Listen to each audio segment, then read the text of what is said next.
There are lots of unmet need because the disease overall is not easily treatable. As you know, only 20% or less of the patients get resection, radical resection, with curative intent, but only 20% of those patients make it into a long-term survival.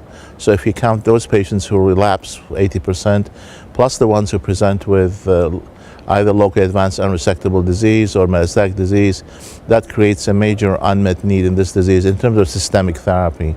I think when it comes to surgery, radiotherapy, we have made good advances and continue to make that, but the one which we need to make even faster is the systemic treatment in order to really control the metastatic disease, which is what ultimately is killing most of the patients.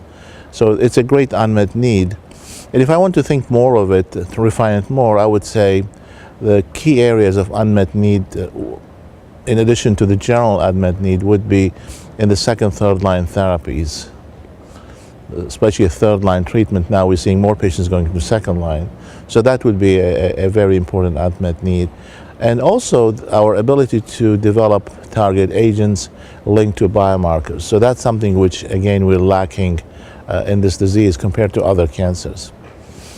And the other unmet need is trying to support patients who come to us and then rapidly their disease progresses, their condition worsens, and we can't even give them the standard treatment. So there should be somewhere some treatment that we can support those patients to make them able to get the chemotherapy and continue getting the chemotherapy. So if I want to summarize, the unmet need would be number one in the second line, third line setting. Number two would be supportive care, trying to deal with symptoms like cachexia, the inflammatory surge, etc. And number three, the continued search for target agents based on some biomarker selection.